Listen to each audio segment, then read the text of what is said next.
मित्रों, मनुष्य दुनिया में आया है परम पुरुष की ओर चलने के लिए, उन्हीं को पाने के लिए। मनुष्य की इस यात्रा में जीव और परम पुरुष के बीच बाधा डालने वाली शक्तियों को कहते हैं माया। एक जीव का मन आगे बढ़ना चाहता है, पर उसके सामने आ जाती हैं तरह तरह की मोहक वस्तुएं, तरह तरह के आकर्षण। इनके चलते वह जैसा चाहता है वैसा कर नहीं पाता, जैसा सोचता है वैसा सोच नहीं सकता।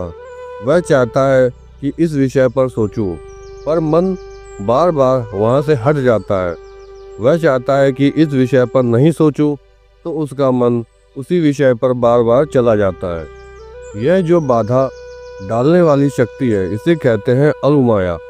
जो माया सार्वजनिक स्तर पर काम करती है, उसे कहते हैं महामाया। जो माया विश्व ब्रह्मांड स्तर पर काम करती है, अव्यक्त जगत और व्यक्त जगत सर्वत्र काम करती है, उसे कहते हैं विश्व माया। जो माया जीव को शिव से, परम पुरुष से मिलने में सहायक होती है, उसे कहते हैं विष्णु माया। ये जो मन की अभिव्यक्तियां हैं, उनसे बचने का उपाय क्या है? उनसे बचने का उपाय है उपासना के माध्यम से परम पुरुष के पास पहुंच जाना। मित्रों, साधक कहता है परम पुरुष तुम मेरे साथ हो, मेरे कर्म में, मेरे वचन में, मेरी चिंता में, सब में तुम रहो और मुझको बदल दो। सही तरह से चलने में मदद करो। हर बात में मैं तुम्हें मानूंगा, मानता रहूंगा। उनके सिवा और किसी का भाव नहीं लूंगा। मनुष्य विद्वान हो या मूर्ख, पढ़ा लिखा हो या अनपढ़, सभी को याद रखना चाहिए कि उनका लक्ष्य, उनका ध्येय एकमात्र परम पुरुष है।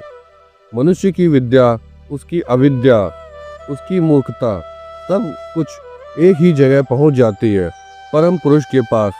विद्वान की विद्वता भी सत्कार्य नहीं है, मूर्ख की मूर्खता भी पैर की बेड़ी नहीं है। सबके लिए परम पुरुष के प्रति भक्ति ही अंत तक रह जाएगी, वही उपादेय है। इस दार्शनिक चर्चा का उद्देश्य यह समझाना है कि संसार की सभी वस्तुएं नश्वर हैं, यहाँ तक कि मानसिक शक्ति भी। अगर आज कोई बड़ा विद्वान है जो कल पागल हो जाता है, तो लोग उसे विद्वान नहीं कहेंगे, पागल ही कहेंगे। जो स्थायी चीज है वह है भक्ति। परम तत्व, परम पुरुष देश काल पात्र के परे हैं, और भक्ति की बदौलत तुम उन तक पहुंच सकते हो। जब तुम भक्ति की बदौलत उन तक पहुंचते हो, तो भक्ति अवश्य ही देश काल और पात्र के परे है। भक्ति ही अंत तक तुम्हारे साथ रहेगी। यही सही मित्र है। इसलिए भक्ति को ही हमेशा मजबूत बनाना चाहिए, बचपन से ही उसे मजबूत बनाना चाहिए। विद्या, बुद्धि सब कुछ धरती पर ही रह जाएगी, साथ चलेगी सिर्फ भक्ति। इसलिए भक्ति में प्रतिष्ठित हो जाओ, काम हो जाएगा। परम पुरुष से यदि कुछ मांगना हो तो यह मांगो, मुझे पराभक्ति दो, मैं तुमसे और कुछ नहीं चाहता हूँ। याद रखो, भक्ति ही जीवन के लिए सर्वस्व है। जिनके पास भक्ति है उनके पास सब कुछ है। जिनके पास भक्ति नहीं है, उनके पास सब कुछ रहने के बावजूद उनकी आत्मा रेगिस्तान है। उनसे कोई बड़ा काम नहीं होगा, यहाँ तक कि उनसे कोई छोटा काम भी नहीं हो सकता। दोस्तों, आज का यह विषय यहीं पर समाप्त होता है।